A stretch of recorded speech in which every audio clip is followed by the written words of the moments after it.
October 25వ తారీఖు పవిత్రమైన కార్తీక మాసంలో శ్రీమతి లతా దత్త గారి ఆధ్వర్యంలో గానగాపురం యాత్ర వివరాల కొరకు సంప్రదించండి. నమస్తే, వెల్కమ్ టు సుమన్ టీవీ. నేను పద్మిని. ప్రస్తుతం పట్టు ప్రముఖ ఆధ్యాత్మికవేత్త, జ్యోతిష పండితులు, ఎనర్జీ వాస్తు స్పెషలిస్ట్, శ్రీ విద్య ఉపాసకురాలు శ్రీమతి జయప్రద గారు మనతో పాటు ఉన్నారు. మాట్లాడదాం. నమస్కారం అండి. నమస్తే అమ్మ. శ్రీమాత్రే నమః. ధర్మార్థ కామ్య మోక్షాలు ఈ నాలుగుటిని కూడా ఒకవేళ అస్ట్రాలజీ ప్రకారం ఒకవేళ చూస్తే ఏ రాశి వాళ్ళకి అంటే ఖచ్చితంగా ధర్మాన్ని అనుసరించే రాశులు ఏవి, అర్థం కోసం అంటే సంపాదన అనుకోండి, అర్థం ఏదైనా అనుకోవచ్చు, అర్థం కోసం ఉండేటటువంటి రాశులు ఏమిటి, ఇవన్నీ కూడా చాలా వివరంగా మీ ప్రాక్టీస్ బట్టి మీకు అర్థమైనవి, మీరు ఇంప్లిమెంట్ చేస్తున్నవి చెప్తూ ఉన్నారు. మరి ఇప్పుడు అర్థం అంటే ఏమిటి, మరి ఏ రాశులు అర్థం కోసమే ఆ రాశుల్లో వీళ్ళు పుట్టారని మనం అర్థం చేసుకోవచ్చు. వీళ్ళు ఎటువంటి చిన్న చిన్న మార్పులు జీవితంలో చేసుకోవటం, దేవతారాధన, విశేషంగా ఈ దేవతారాధన చేసుకోవటం వల్ల వాళ్ళ జీవితాలు ఆనందమయంగా మారుతాయి ఇత్యాది విషయాలు ఒక్కసారి మీ ద్వారా. తప్పకుండా అన్న. అర్థం అనేది ఏంటంటే మన అర్థశాస్త్రం చదువుకున్నాం కదా అందరం. అర్థశాస్త్రంలో ఉండే ఏవైతే లెక్కలు ఉంటాయో దానికోసం పుట్టిన వాళ్ళు వీళ్ళందరూ. అంటే ఏంటంటే అర్థశాస్త్రంలో మనం ఏదైతే చదివామో ధర్మం అర్థం అంటే ఏంటంటే ఇక్కడ అర్థం అంటే అర్థవంతమైన జీవితాన్ని బతకడం అని కాదు. అర్థమయ్యేలా ఎదుటి వాళ్ళకి నేర్పించాలని అర్థం. చాలామంది ఏంటంటే దీంట్లో మనం తీసుకుంటే చాలా లీడర్స్గా ఏంటి 10 మంది తయారు చేయడంలో కొంతమందికి మొహమాట ఉంటుంది, నేను చేయలేమనేసి. అది ఈ రాసులు వాళ్ళకి ఉంటుంది. కానీ వీళ్ళు మాట్లాడరు, కానీ పక్క వాళ్ళతో మాట్లాడిస్తారు. మేము ఉన్నాం కదా, మీరు చెప్పేసి చేస్తారు, మీరు మాట్లాడేసి అని చెప్తే అదే వీళ్ళు మాట్లాడంటే మాట్లాడరు. అలాగ పుట్టిన వాళ్ళందరూ ఈ అర్ధ రాశిలో పుట్టినవాడు అనమాట వీళ్ళందరూ. అంటే ఏంటంటే వీళ్ళు వెనకుండి నడిపిస్తూ ఉంటారు సినిమా అంతా. స్టోరీ వీళ్ళదే, కథ వీళ్ళదే, స్క్రీన్ ప్లే వీళ్ళదే, కానీ అక్కడ బొమ్మను పెట్టి నేను నడిపించేస్తారు. అది చాలా ఈజీగా చేసేసగలం అనుకుంటా, కానీ కష్టం. అది చాలా కష్టం. ఒక మనిషితో మనం మాట్లాడించడం అనేది అంత ఈజీ కాదు. అది కొంతమందికి ఆ టాలెంట్స్ అనమాట, క్వాలిటీస్. కొంతమంది దీంట్లో కన్నా వీళ్ళు ఏంటంటే అర్థం ప్లస్ వీళ్ళకి లగ్నము రాశి రెండు మనం చూసుకోవాలి. ఇప్పుడు అర్థంలో రాసి వచ్చి లగ్నం మళ్ళీ వేరేది అయింది అనుకోండి, ఖచ్చితంగా వీళ్ళు కొన్ని పనులు వీళ్ళు చేసేసి భూమి మీద కంప్లీట్ చేసి తొందరగా వెళ్ళాలి. అలా వెళ్ళే వాళ్ళు కూడా ఈ రెండిట్లో పుడతారు. అలాగే కొంతమంది ఎంతో మంది తయారు చేయాలి, అది వాళ్ళ పని, అదే వృత్తి. కొంతమంది చూడండి కుండలు తయారు చేస్తుంటారు. ఎన్ని కుండలు తయారు చేస్తారో ఆయన తయారు చేస్తూనే ఉంటాడు, ఆ కుండలు వెళ్తూనే ఉంటాయి, ఎక్కడికి వెళ్తాయో తెలియదు మనకి. అలా తయారు చేసే విధానంలో ఉండే వాళ్ళందరూ కూడా ఈ అర్థంలో పుట్టిన వాళ్ళే. అర్థశాస్త్రం అంటే ఆర్ట్స్, సింగింగ్, తర్వాత మనకి ఏవైతే మనకి తెలియకుండా కొన్ని సైన్స్లు కనిపెడుతుంటారు సైంటిస్టులు, మేము ఇది కనిపెట్టాం అది కనిపెట్టాం, ఇవన్నీ కూడా ఈ రాశిలో పుట్టిన వాళ్ళే.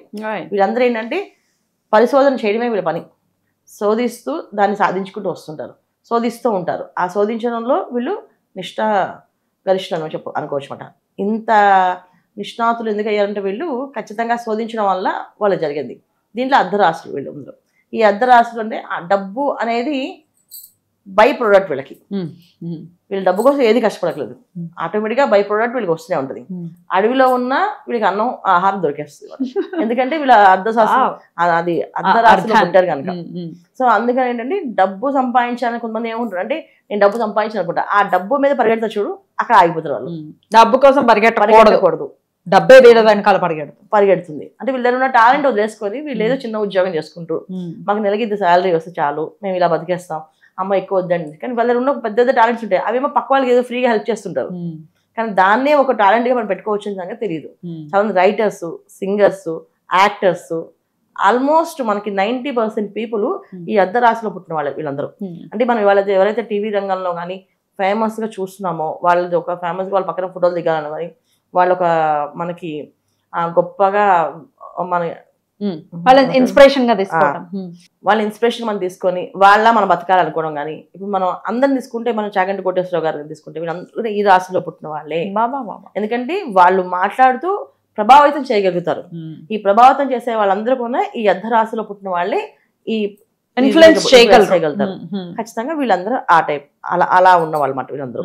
సో ఈ అర్ధరాశుల్లో పుట్టిన వాళ్ళందరూ డబ్బు కోసం ప్రయత్నం చేయకుండా ఉంటే డబ్బు బై ప్రొడక్ట్ గా వస్తుంది.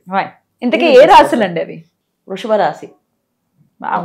వృషభ రాశి వాళ్ళు చక్కగా ఏంటి వాళ్ళకు ఉండే టాలెంట్ ని వాళ్ళు ఎంత బ్రహ్మాండంగా ఉపయోగించుకుంటారో. కొంతమంది ఉపయోగించుకోరు, పక్క వాళ్ళకి హెల్ప్ చేస్తుంటారు.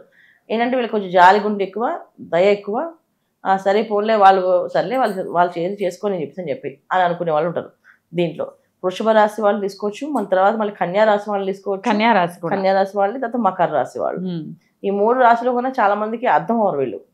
నిజంగా వీళ్ళు ఎందుకు ఇలా చేస్తున్నారు అనేది కొంతమందికి అసలు మకర రాశి వాళ్ళని అయితే మనం కంప్లీట్గా చాలా మందిని అసలు వాళ్ళు ఏంటో అనేది వాళ్ళు చెప్పే వరకు తెలియదు మనకి, అంటే నిగూఢంగా లోపల ఉంటుంది.